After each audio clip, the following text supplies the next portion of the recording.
Hey everybody, it's John from the Hustle Daily Show. Before we get into the show today, did you know that HubSpot launched an AI chatbot that helps you build awesome campaigns at scale with just a few prompts? It's called Campaign Assistant, and it's a totally free-to-use AI tool made for marketers and business leaders who spend hours a day on content creation. Campaign Assistant will transform the way that you build marketing campaigns at scale. Craft personalized emails, ads, and landing pages in just a matter of minutes. Just pick the content type, add the key selling points, and let the AI take it from there. And the best part, it works seamlessly with all of HubSpot's marketing and sales tools to scale your output across email, social, and more. So AI your way into the most effective campaigns yet at HubSpot.com/campaign-assistant.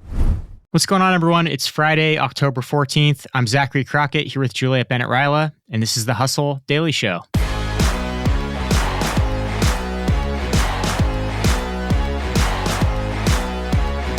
Today, we're talking about the evolving business landscape of the sports bar. Sports bars are teeming with new developments like mini golf, soccer, pickleball, and interestingly enough, the drinking has kind of taken a back seat to entertainment. We're going to break that down for you. But before we get into it, let's take a quick look at what else is going on in business and tech.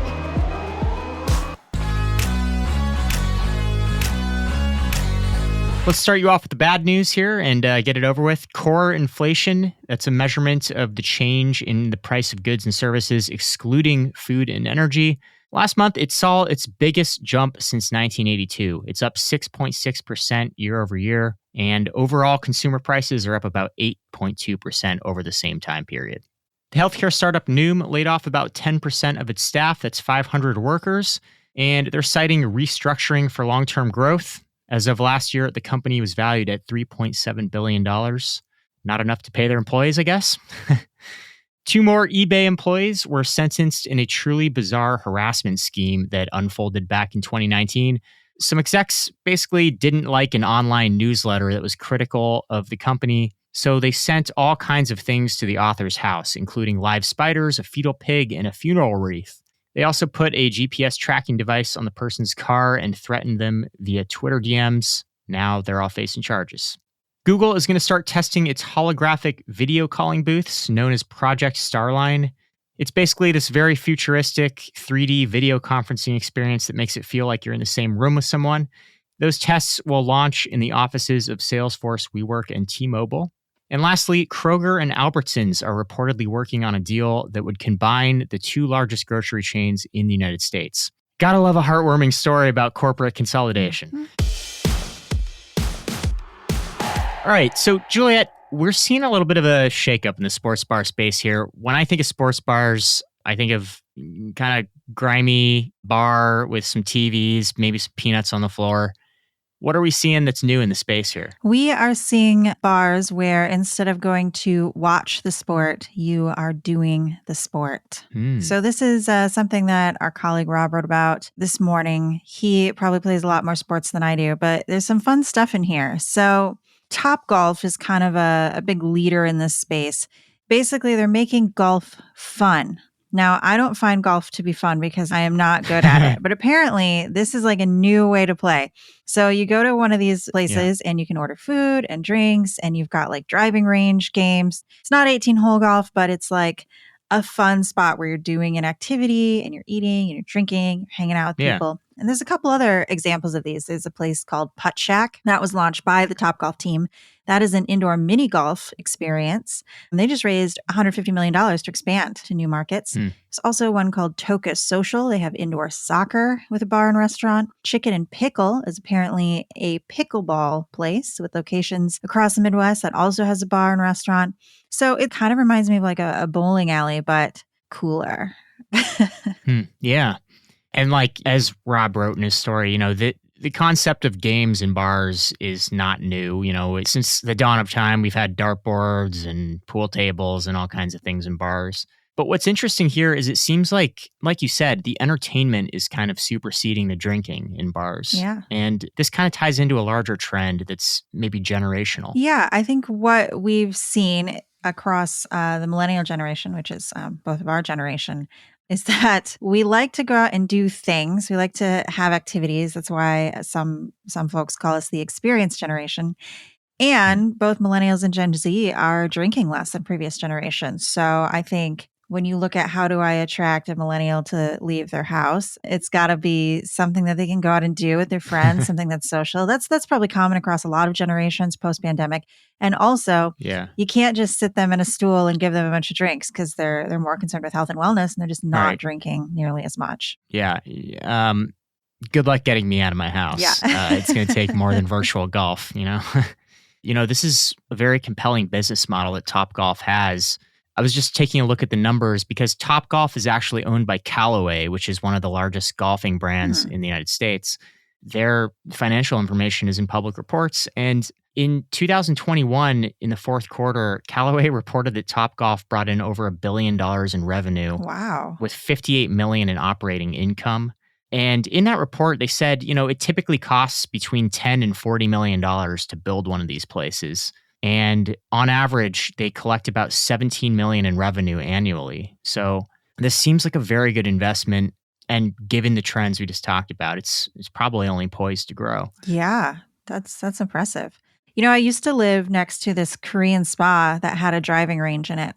It had all the stuff you would expect, the hot rooms, the cold rooms, massages, the, salt scrubs that get all your dead skin up, all of that stuff, but also a driving range. Wow. Okay, so they were probably ahead of their time because, Topgolf goes back a ways. They were launched in 2001 and debuted in the United States shortly after. But this is like a relatively new thing. But I guess indoor driving ranges, you can find them in little holes in the wall all over the place. Yeah. And this also reminds me of another trend that I've seen over the past, longer, maybe the last decade even, is bars with arcades in them. So geared towards adults, where it's like they've got all the classic arcade games and then a couple of the newer ones. But the whole draw is that you can go there and be among adults and have some drinks and not have to fight a 6-year-old to play Teenage Mutant Ninja Turtles.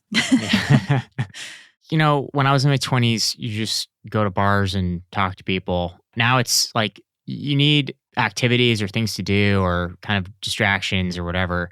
I think there might also be a little push to offer drinks other than alcohol. I went to a bar last night and they had Athletic Brewing, which is a non-alcoholic brewery. They had those and they cost just about as much as a regular beer. But I think there is this shift towards people wanting to be social and go out at night. And for so long, the thing that you do at night is you go to the bar. But as we see more and more people drink less and less and want things to do other than just sit, I do feel like a lot of these things make sense. We've seen them in other forms, like Dave & Buster's has been around for a long time. Bowling has been around for a long time. Right. Like billiards halls have been around for a long time. I think it's just kind of catching up with these trendier sports, pickleball, mini golf. I mean, mini golf's been around for a long time too, but elevating it to a place where it's not like a side of the road attraction that you bring your kids to. Right. I mean, axe throwing is new. Okay, that one just categorically seems like a terrible idea. I used to live also when I lived in Koreatown near a bar called House of Axe. No way. And it was an axe throwing bar. I never threw axes there, but you could get barbecue and beers and stuff there. And it was very loud. So you can get sloshed and throw an axe? Yeah, essentially. How is that not a liability? My God. I'm going to guess that their insurance is very high. Their insurance is very high. It's separate. You can't just walk in front of the axes. It's similar to a gun range, or a bowling alley even. There's a lane and that's where the axe is going and you can't step in front of it. I mean, I guess if somebody chucked it behind themselves, it might be a problem. I could see freak accidents in which it would be a problem, but there have yet to be any issues at the House of Axe. Yeah. I remember reading a couple years ago about this insurance case where there was a dartboard and this woman was walking in front of it and someone threw a dart into her eyeball. Oh my God. And I think she ended up being okay, but I think it may have ballooned into some kind of lawsuit for the bar. And it does make me wonder if you're creating these experiences where you're smacking around balls or throwing axes or, doing whatever, and you pair that with drinking, which admittedly maybe is playing a smaller role in these types of bars, the insurance industry is going to be very busy with those types of establishments. Yeah, probably. I can only imagine. I mean, A person who's very drunk with an object that they are encouraged to throw. Yes. I have seen that go awry. I have seen that go awry in bars. I've worked in a lot of bars. I've seen people do really weird things with a pool table that involves them accidentally like punting a ball into a table. But I imagine there are protocols in place. Otherwise, these places would not be allowed to open. Me personally, I find them to be very loud and kind of anxiety inducing. So I'm going to be playing Teenage Mutant Ninja Turtles. That feels safe to me. Sure. But axe throwing is very, very popular. And, I get it. All right. Well, if you want to get into this stuff, just be careful out there, everyone. And we'll see you on the virtual course, I guess.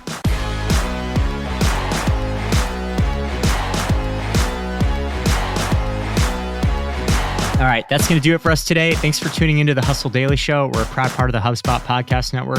Our editor today is Robert Hartwig, and our executive producer is Darren Clark. More tech and business coverage? Go and check out thehustle.co/email. That's thehustle.co/email. Got a lot more for you over there. And until then, have a wonderful weekend, and we'll see you next week.